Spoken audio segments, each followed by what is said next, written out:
मालकानगिरी जिला मातली ब्लॉक मेकाजीपी रावणगुड़ा ठारे आम आसिया पहुँचु आसतु यही ग्राम जो हुंडी गृह निर्माण होची ता विषय आम सहित अच्छा समाजसेवी सदा पूजारी तांको पचारि बुझा ए विषय तांके कौन कहते तो आम सहित अच्छा जड़े समाजसेवी तांको पचारि बुझा सार आम न्यूज को आपको स्वागत। आज जो हुंडी गृहटी निर्माण होची ता विषय कौन कहे? प्रथमे पूर्वतन मुख्यमंत्री तथा विजु जनता दल मुखिया आम सुप्रीमो श्रीजुक्त नवीन पट्टनायक महोदय को धन्यवाद जनाऊँ। तो पूर्व सरकार जितेबाला आदिवासी मानकर जो परंपरा रही एवं पूर्व सरकार जो जी जुगान्तकारी पदक्षेप नहीं जो ओडिशा रे 9टी जिले जो तांकर स्वतंत्र आदिवासी विकास परिषद गठन होता से कार्यक्रम रे जो विभिन्न मंदिर मस्जिद मठ ग्रामदेवी विभिन्न जो रूपांतरण उन्नति करने जो स्वतंत्र विकास परिषद रे जो टंका देते से आज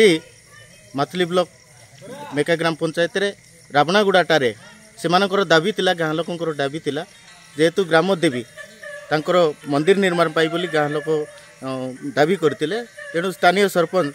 श्रीमती रंजिता पूजारी एवं समिति सभ्या मुक्ता पूजारी स्थानीय गाँ लोक उभय मिसी आज जेहेतु से डिपार्टमेंट कर्तृपक्ष सहित कथा जूनियर इंजीनियर सहित कथा जेहेतु बड़का कार्य गुड़ाक थिला तेणु ताको सहित जोगाजोग करी आलोचना करथिले एवं ताको कार्यकारी करबा आज से माने स्थानीय गाँ लोक सहित मिसी से ग्रामदेवी टारे गोटे भूमि पूजन करछंती आगको निर्माण हो बोलिकी समस्ते गाँ लोक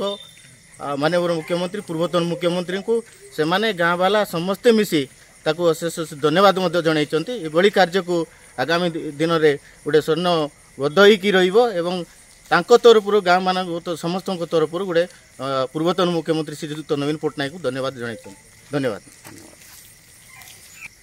मालकानगिरी जिला मातली ब्लॉक मेकाजीपी शिवप्रसाद परीक्षा रिपोर्ट आम न्यूज ओडिशा। ये कोई आसिकले तो इसे आम तुम पटवाटे रही लोक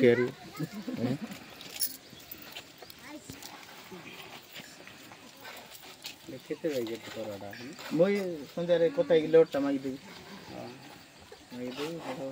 फास्ट ना कि पोल रेडी कर बुझल कि आमर